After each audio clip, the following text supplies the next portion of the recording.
Hangouts is going away on August 1st. For quick streaming, try youtube.com/webcam. All right. All right, great.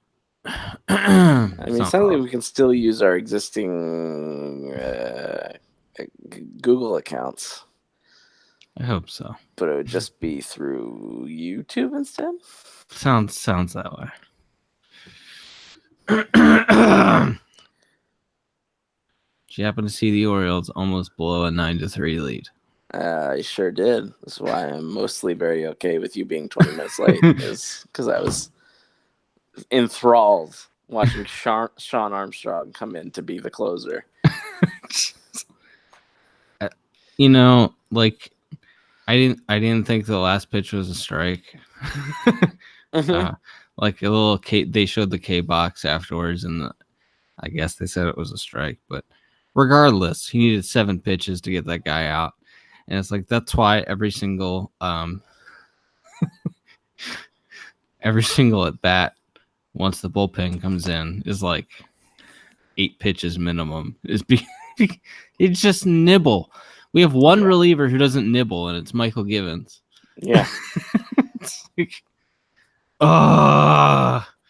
these innings take 33 minutes because every at bat is 8 pitches because we don't have anyone that's confident in their stuff. Yeah, that last at bat, especially because Armstrong went up 0-2, and then it was still a 9 pitch at bat or whatever before he got him out. Good Lord. What do you think about Mancini not being an all-star? Didn't really make a whole lot of sense to me. I mean, John Means' numbers are very good. He deserves to be there too. But sure, Mancini certainly should be an all-star. It was more just, I mean, the comparison everyone kept making was that Mookie Betts is on the team, he's hitting like 260. Right. And Mancini is better than him in like every single offensive category except I think runs scored. Right. And like triples or something. But so yeah, and I think there was a couple other players that also had similar offensive stats to Mancini that didn't make it in. So not even necessarily saying it definitely had to be Mancini, but like definitely shouldn't be Mookie Betts. Yeah. But I also am like a little lost as to how the selection process goes for the reserves anymore, because it used to just be the manager picked them, right? Correct. And then it was some hybrid of players and managers. And now, like, I think like Joe Torre is somehow involved in it. Yeah, now it's like the league and players and managers and a fan vote. Because if it was just like, oh, Alex Cora picked Mookie Betts, I'd be like, all right, yeah, whatever, that's fine. Sure. Right, he picked his guy who is, reigning MVP and all that. That's fine, whatever, not a big deal, big star. But yeah, I just looked at that. Man, that's, first of all, very confusing selection process. And yeah, it's like, why don't you just have it, since you do the fan vote, why don't you just have like everybody that comes in like second and third, however many, up to like however big the rosters are for an all-star game. Why don't they just win? And then managers still pick the pitchers and everything. So, or whoever picks the pitchers. So you could just do so that people that go and fan vote, I guess maybe then some teams would probably get no players if you just did 100% fan voting, but right. Obviously, John Means would not make the, or probably Mancini wouldn't make the All-Star team if it was all left up to fan voting. But I don't know, man. It's just the other part of this is that much like Halls of Fame, the All-Star game has a problematic name. In that, well, Mookie Betts is certainly a bigger star than Trey Mancini, and I'm sure that 90% of baseball fans would rather see Mookie Betts play than Trey Mancini play, just because, rightly or wrongly, for whatever reason, Mookie Betts is a star and Trey Mancini is not. Sure. But the way that the selection process has gone our entire lives is that it's whoever's having the best season, not who's the biggest star. Right. And it's so stupid.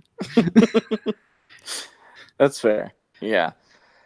I think my greatest takeaway from this is they were very bad at naming achievements in the 1930s and 40s. Everything's about fame and being a star. Yes. It was named by like some real like shyster Hollywood agent. Right. Ugh. Right.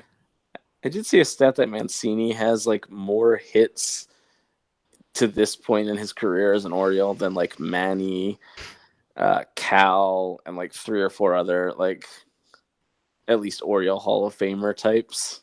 It's like, man, that guy just hits. Yeah, that's all. Other than like that last, the first half of last year. Yeah, that's the only time in his professional career he hasn't hit. He's, Cal was a career like 267 hitter or something, or he might have ended up at like 271 or something. I forget, but Manny's probably like a 280 hitter here, or something like that. Mancini's a 300 hitter. Like that's what he does. All right. I'm really not looking forward to wrestling this weekend. It's like, how could you not be looking forward to an Okada Tanahashi match? I don't know. I'm just not. Well, there's been so much. Well, it's like we had the WWE show, which was whatever a couple weeks ago, and then last weekend we had Fyter Fest, which was fine, and then now it's another week with another big show, and then there's probably like another WWE show next week, and it's just a lot. It's a lot. Yeah. There's a WWE house show in DC this weekend, and I got an email. They're offering 2 for 1s. Oh, nice. It's like I might actually like to go to that, but it's up against the G1 show, so I can't. Oh yeah. 2 for 1s though, not a great sign. No, I feel like anything East Coast, like DC, Baltimore, Philly, all of those should be at least. I'm not saying you're going to sell out for a house show, but that last Baltimore house show they ran here was a pretty decent sized crowd. Yeah. Okay. What is going on here? I'm trying to find the thing in my. Use the promo code Fireworks 2 for the price of 1 for this awesome lineup of Seth versus Corbin in a Washington DC street fight. Ricochet versus AJ versus Cesaro. That would probably be really good. Yeah, Becky versus Lacey. Oof. And then Braun Strowman, the Revival, the Usos, Naomi, Natalya, and many more. Are advertised. Yes. So is Roman work SmackDown house shows? I guess. All right. Or he's got the 4th of July weekend off, Yeah. In which case, good for him. Yes. All right. Let's get on with this. All right.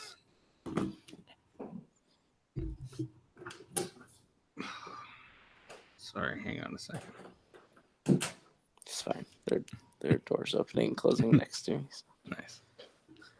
Hey, everybody. It's The Wrestling Life. It's episode 204. It is July 4th, 2019. I'm Ethan. And I'm Liam. Liam, it's a holiday week, but still, so much to talk about. And so many things that we can't talk about. It's a new era in WWE television this week, and Monday Night Raw's ratings rebounded 9%, and we're up big among teenage viewers this week. First show of the Paul Heyman era. I guess we had some questions answered. More questions still unresolved. And I guess Eric Bischoff was at SmackDown this week, but I don't really expect to see his thumbprints on the product until the first show after the pay-per-view. So we're going to focus this talk mostly on Monday Night Raw. And Raw was certainly a show. Some stuff happened. Yeah, there were big explosions in the first 10 minutes. Corey Graves That's his new name, Corey Graves. Corey Graves screamed an expletive. Sure did. They said the word hospital on WWE television twice. How about that? I think It, Renee got a fine for that. yeah, probably. Michael Cole was using his very serious, this is a very serious situation voice. What do you think of the big angle that kicked off Raw? I mean, it was memorable. It's probably if you look at historically what worked in getting Braun Strowman over these past few years is doing big wacky stunts, right? Yeah. And that's what they did, and it was a big moment, and they replayed it all throughout the show. And when wrestlers were being interviewed during this show, they all kept bringing it up and like wishing the guys well. That was hilarious to me. I mean, it was funny, but that's something I remember when Heyman was almost going to go to TNA years ago. I remember him talking about in his world that like all the wrestlers would be, if something really big and important was happening on the show, everybody needed to be talking about it, even if they had other storylines going on. So that stood out to me as a Heyman touch, but I thought it was funny when Seth Rollins and Becky Lynch said they were pulling for Bob and Braun to get better. I mean, to me, the highlight of the show was when they asked Becky Lynch whether Seth was impulsive, and she just made noises for 30 seconds. Yeah, that was. They have like negative on-screen chemistry, by the way. Can we talk about that? Let's talk about why they're pairing them. There can't be a good reason that they're pairing them on television. It's like there's part of me that's like, oh, this feels a little bit fresh, and the dynamic is a little bit different and modern because Becky's the man in the relationship. That's cool, whatever. But I also don't trust this group of people to to break new ground when telling a wrestling story. The only story that I trust WWE created to tell is one that involves a big stinky giant on the road to WrestleMania. So I really don't trust why they've put the two of them together. I don't know if they're trying to break them up in real life. I just think it really hurts Becky. It doesn't help Seth, and I have no idea why they're doing this. I think it's just because like it's the two big stars are dating in real life. How could we not make it a storyline? Sure. And there's a little bit of like them leaning into like internet Twitter stan coupling culture too, I think. All right, I'm like there's a certain breed of fan of any sort of fictional show that really likes the idea of certain characters like being together as a couple on screen. And maybe this is somewhat directed at them. We're really narrow casting now, if that's the case. We're playing to fan fiction writers a little bit.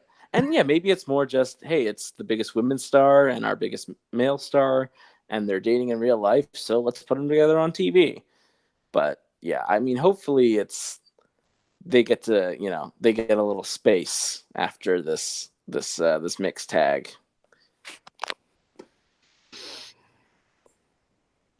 All right, so other things on Raw. Still no wrestling during commercial breaks, which really screws with the flow of the show.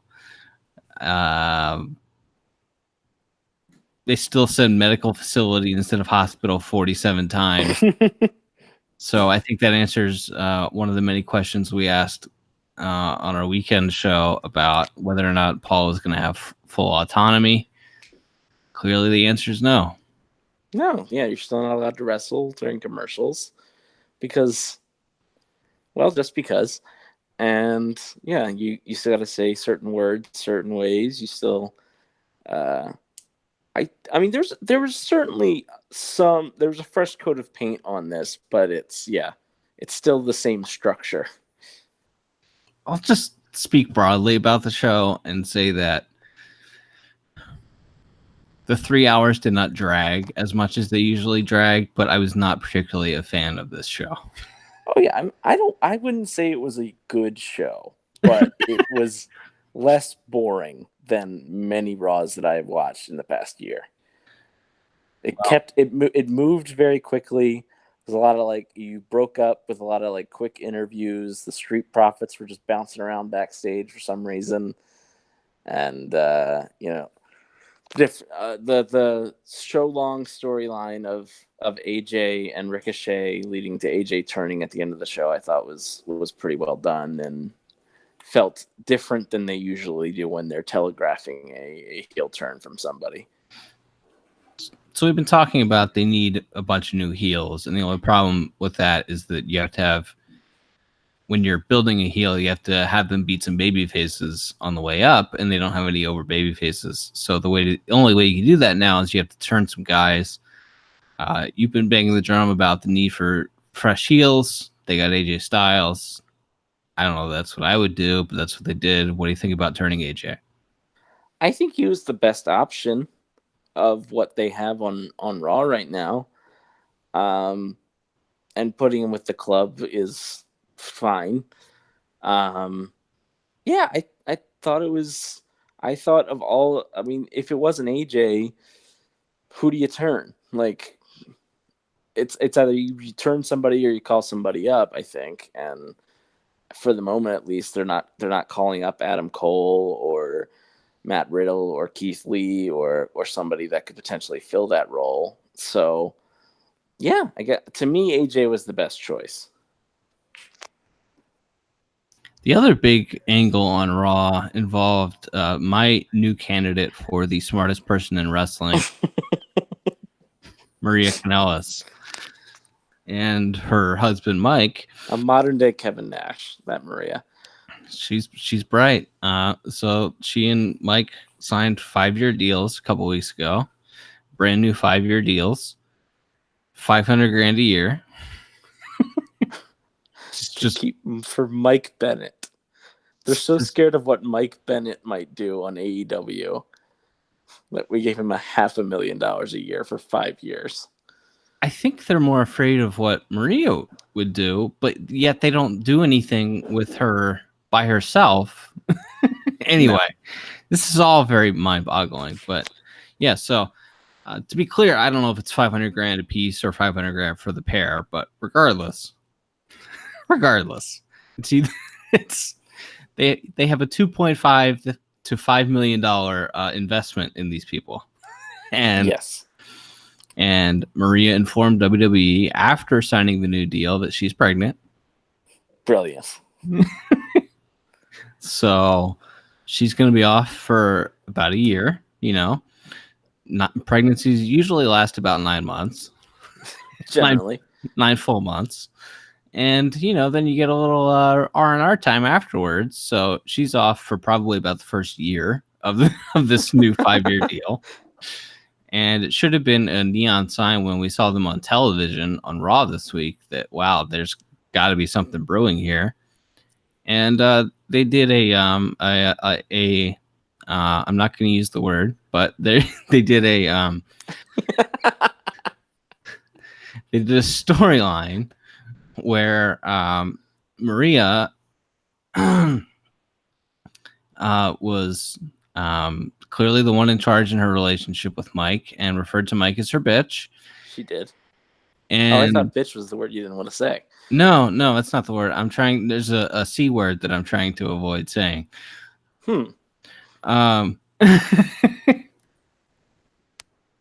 So I guess she's saying that she should have had Becky impregnate her instead of Mike because Mike isn't man enough to impregnate her. And next time she's going to ask Becky, and she can't believe that Mike's the father of her children. And so I think WWE is mad at Maria, and so they decided to kill Mike Bennett's career on Raw at 10 o'clock on Monday. Yeah, it's pretty great.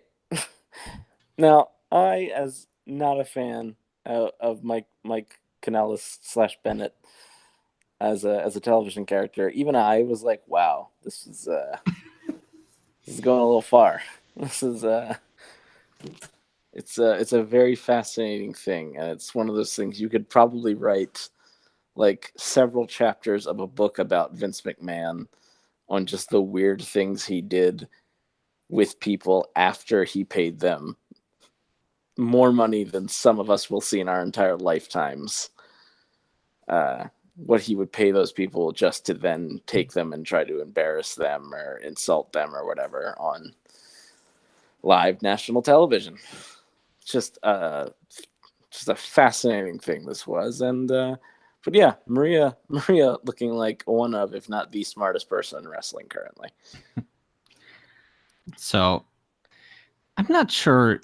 I'm just not sure about anything. But I think Mike was back on 205 Live on Tuesday, so they really did just bring him on Raw to embarrass him and then send him back. so they just wanted to make a point. I think so, yes. All right, cool. Cool. What are we doing anymore? I don't know what we're doing anymore. Well, we got to kill time. And I guess they didn't want to do a physical angle between Becky and Seth and Lacey and Corbin. So they kept them apart and instead had Becky and Seth do this. And then Becky tapped out Mike Kanellis with a disarmor where his elbow bent the way it's supposed to go. Yeah, that was just kind of the cherry on top of the sundae. She it looked like she was just kind of holding his wrist, like she was giving him an Indian burn or something. Yeah, and he tapped to that. Yeah, I think the time to have signed Mike Bennett and Maria as a duo was about 5 years ago, Sure. 5 to 7 years ago. That's fair. But I will say, at one point there was money in those two, and then when they arrived on WWE television, at Money in the Bank, I thought they did a good promo, a good first promo, and then Mike was wrestling Sami Zayn on SmackDown, and his tights didn't fit right, and his gut was hanging out. To be fair, he was dealing with some issues of his own personal issues at this point. Whatever, man. At that, to me, I can understand why they decided that they hated him, when it's like, okay, this is your chance. This is your chance that you've been begging for 5 years. Let's go. And he shows up with with tights that don't fit and not in the best shape of his career. And whatever, man. They decided to kill him on live television this week. You could argue that it would have been less damaging to his career if they had actually fired a pistol into it at him on live television and shot him. It would have been less damaging to his career. And in this era, if they bury someone too deeply, I think it begins to it might eventually backfire, and maybe people will start feeling bad for him if they keep this up as a weekly thing. But if they just do this once and then he's just a job guy on 205 Live, nobody's going to care. That's the best part, is they got all of their frustration out in one segment. And then, because if it's a weekly thing, eventually people will kind of turn on it and get behind him. But it's you just do it once and then he's back to being a no name on 205 Live. You're golden. All right. So that's the big WWE TV news this week.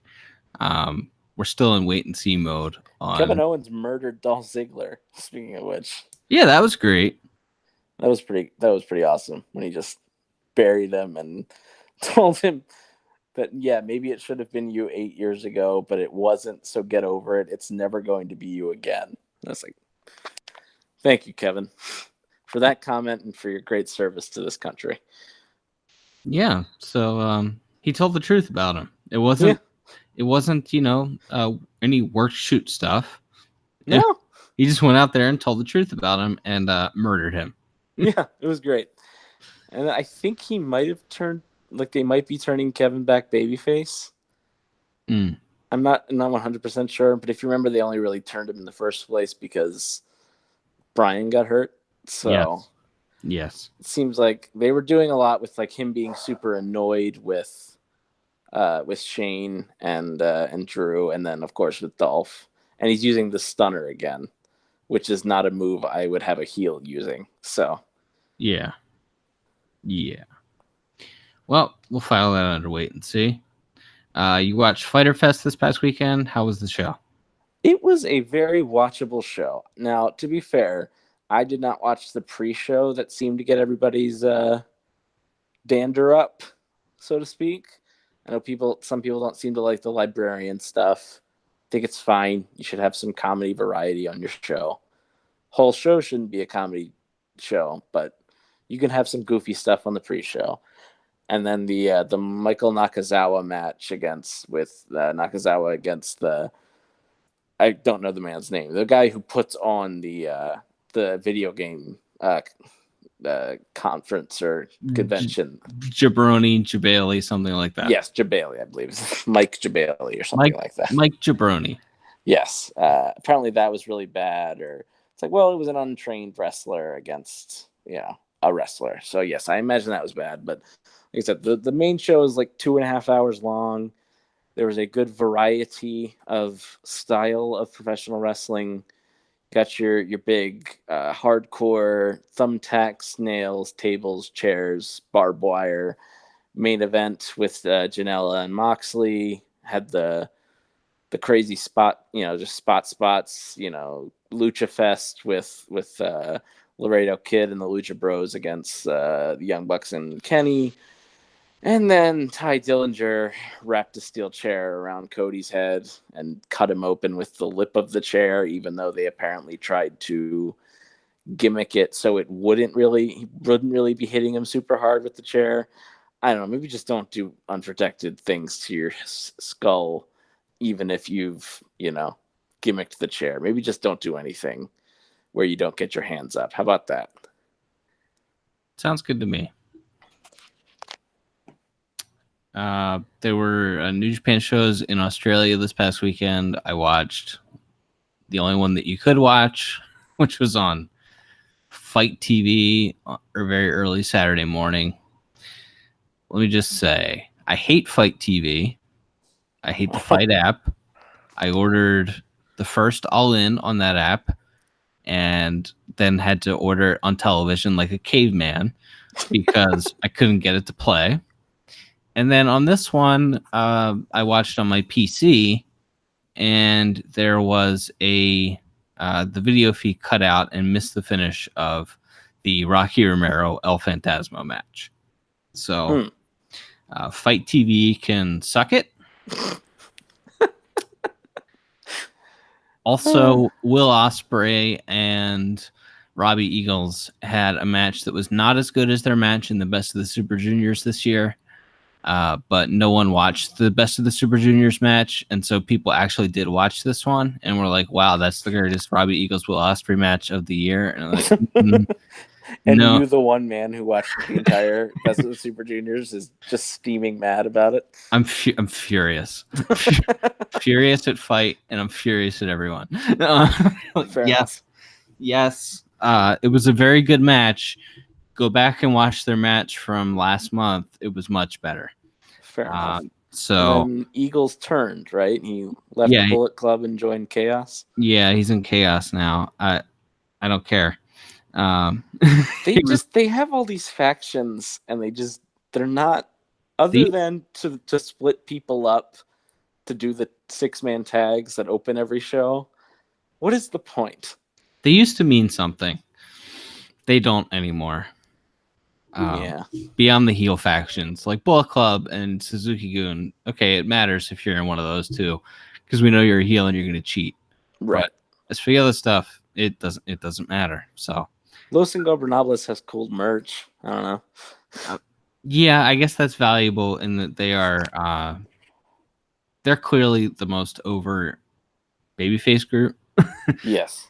It's a big drop off. It's like Okada, Ospreay. I guess, is Tanahashi in Chaos now? They've blurred lines so much in that everyone was teaming up to fight Bullet Club that Right. they blurred all the lines on the babyface factions, and We're doing so shades of gray with our babyface factions. right. So Tanahashi's technically in Taguchi Japan, which is Taguchi's faction, Right. but he teams with the Chaos guys all the time. Right. So anyway, there's a big drop off between like Okada, I guess Tanahashi, and then it's like Osprey and Rocky, and there's a, I mean, Ishii's in there, but yeah, they don't emphasize the babyface loyalties as much as they do right. the heels, so it doesn't matter. Whereas it feels like Los Ingobernables has like at least like some good stars at various levels. Yeah, there's a clear pecking order there. Everybody's over. They keep them protected in booking. Blah blah blah blah blah. Yeah, but generally speaking, NJPW's Australia shows were glorified house shows, and very mad that they charged $25 on an app that I hate for a glorified house show. So yeah, that was weird. I just don't even know why they bothered. Put like other than they like money. I mean, hey, because capitalism. But yeah, I don't know, man. But hey, they got the G1 show coming this weekend. Yeah, I don't know how I could not be excited for a G1 show with Okada versus Tanahashi, other than the fact that I've been watching Tanahashi since he returned from elbow surgery and he can't move. Yeah. He cannot move his legs. He can't run. He can't lift his arms. But he's still out there trying to do Tanahashi matches. I'd say I haven't watched as much Tanahashi as you have because you have to watch every New Japan show in its entirety. But what I've seen of Tanahashi is like he couldn't do a sling blade correctly. Yes. Which is not like a high impact move. No, it just involves like moving somewhat fluidly. Right. And he really couldn't do that. And that was like, oh no. Yeah, he hasn't even tried one since either, by the way. Yeah, it's maybe for the best. He can do a somersault senton off the second rope. Okay. That's until he can't. That's about all he can do at this point. Yeah, it's gonna be sad. Like he shouldn't be in the G1. Like, oh hell no, no, he should be taking 6 months off. He should come back and build to a match at Tokyo Dome. Yeah, that's really easy. At least take the tournament off and like do a tag match on the last night, on the finals night, and then go away for a little bit longer. Do tags here and there, and then get your program ready for Wrestle Kingdom. Jeez. Yeah. So G1 kicks off with A Block on Access TV, a station that no one gets this weekend. The Mark Cuban network. Yeah, they're negotiating with Impact too. So must be really smart. That's how you know they're smart when they think Impact is a good idea. I had to watch an Impact a few weeks ago. It was really bad. Two different men showed their bare asses. Well, no, they actually both had underpants on, but two guys had their pants fall down on the same show, and when they were not playing spots. Awesome. And then it was a tape show. It was a tape show. There were live cutaways during the commercial breaks, though, on Twitch to Don Callis, who was live somewhere in Canada. He's supposed to be there to give shout outs to guys in the chat. Like, do you know how low rent that makes you to begin with? And then they had Don Callis and what's her name, Eva Lee's there, and her audio and video didn't work, so it was just Don vamping and shooting on the marks that were asking for shout outs in the chat. Don Callis doing his dime, as you believe you said. You put most aptly, his dime store Jesse Ventura act. Yes, is kind of fun on when it's as a color commentator on a wrestling show, but when he's like insulting one of the 5,000 people that are actually watching the show every week. That's the thing. Like Twitch is like, I know it's kind of a thing that's probably passed you by and passed me by to an extent. But like Twitch is a giant platform, and they're legitimate like millionaires who make a lot of money and have a lot of people that watch their content on that show. But Impact, as you mentioned, is getting like 5,000 viewers on their Twitch streams, and of those 5,000, how many are really in the chat, like actively Right. Not a lot. talking? Not a lot. So, in that sense, Axis is probably a step up. It's a step up from whatever the travel channel or whatever they're on. Yeah, they're on the Pursuit that played the wrong episode a couple weeks ago.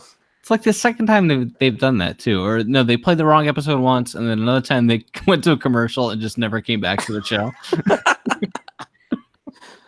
It's great stuff. All right, so G1 starts. It kind of starts this weekend. There's the first show, and then there's a week off, and then there's the next show. Next weekend we get G1 Extreme Rules. Ugh. Gonna be dead. All right, Bret Hart turned 62 this week. Happy birthday, Bret! And Happy birthday. I know you watched an old Bret match this week to determine whether or not it still works in 2019. Yeah, it was the I believe Sean Waltman tweeted it out on Monday that it is just about to be. I think it actually aired on television on the 11th of July, but it was taped earlier in the month. So Sean Waltman had tweeted out that it was, I think, 25 years since the Bret Hart versus 1-2-3 Kid match that aired on an early edition of Monday Night Raw. And so I went back, and I think I had watched like part of that match. Like I turned the network on one day and it was playing on the live stream. So I had seen parts of it recently, but I had not sat down and watched this whole match in a very long time. So I went in, I watched it, and it's great. It's still really, really great. And it's a really simple story of the veteran, top of his game champion wrestling the scrappy underdog, undersized guy who's given it his best shot. And there's also something that struck me while I was watching it, which it just kind of dawned on me, is that the way Bret put his matches together, specifically his big time like world title matches, is really, really similar to how Okada puts his matches together now. And like that light bulb went off for me. It's like, oh, that's why I love Okada matches, because they're Bret matches. It's something that I haven't really thought about. I'll have to keep an eye on. Yeah, but it just struck me, and I think it's also just because they work similar styles, and that they're not the super flashiest guy, although they do break out some cool moves here and there. And it was also just a really good job by Bret, in the sense that the crowd liked Bret a lot more than they liked 1-2-3 Kid. What? But by the end of that match, when Bret missed an elbow off the second rope and 1-2-3 Kid went up to the top, the crowd started to buzz, because they realized, like, hey, even if we like the other guy better, like, this is the Kid's one shot. Like, if he hits this, he might actually win. And it's a really, really great job by both men. And I don't feel like Randy Savage as the commentator gets a lot of positive reviews. Yeah. He's absolutely fantastic on this match. It's him and Jim Ross are doing the commentary, and it's like, nice. It's Macho Man. It's Macho Man being Macho Man, but he's doing it in the sense of all he is doing is putting over what great athletes these guys are, how hard they're working. Bret's the fightingest champion of all time. The 1-2-3 Kid is, as big a threat to the title as Bret's ever had. There's a spot in the match where Bret wins with 1-2-3 Kid's foot on the ropes, and Bret demands the match be restarted. And Macho Man's like, it's like telling Bret he's crazy for doing it, and that he should be in the back celebrating right now and getting ready to go out and party. And instead, because he's such a nice guy, he's giving him this other title shot, or he's giving him a second chance. It's just, the commentary is great. The match is great. The way the match is put together is great. Just a great, great, great time. So it's like, certain things in wrestling have not aged well, but at least this one particular match aged really, really well. It strikes me, and the more that it strikes me that Bret's stuff is going to age much better than Sean's stuff, because there are 4 million guys now that can do everything Sean could do in terms of moves and more. And they've invented a bunch of stuff on top of that since. Whereas the fundamentals of a Brett match, the fundamentals of a great match psychologically are always going to be the same. Yeah, it's a really great point. So I love both guys. Both are on my Mount Rushmore, along with Trish Stratus and Sasha Banks. The big four. Naturally. But and at this point, I should mention that my Mount Rushmore is just 4 different versions of Dusty Rhodes. It's the greatest thing you ever said on the show. Like every 4th day, I think about that and laugh. It's great. All right. So have a good 4th of July, everybody, if you're in the United States and you celebrate. I know we have a lot of listeners in Asia that I'm sure are not bots. Happy Canada Day. We have a few Canadian listeners. It was Canada Day this week. That's right. Our neighbors to the north, we love you. Thanks for giving us Trish and Brett in that order. Let's see. All right. Anything else you want to get into? No, I think we can wrap it up here. I guess on one sad note is wrapping up. Perro Aguayo Sr. passed away this week very suddenly, and he was just a giant legend in Mexico. And I think Dave Meltzer mentioned that he was probably drew more fans in that country than almost anyone else ever has. So, big loss for the Lucha Libre side of things. Obviously, rest in peace. And until next time, I'm Ethan. And I'm Liam. And we'll be back soon with more stories from the wrestling life. Goodbye. All right. All right.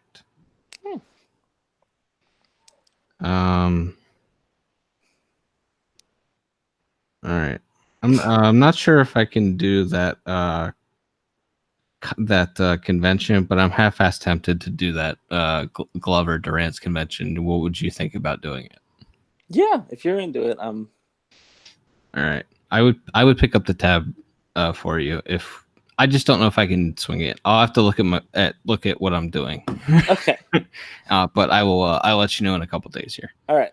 All right, dude. Love you. All right. Love you too. Bye. Bye.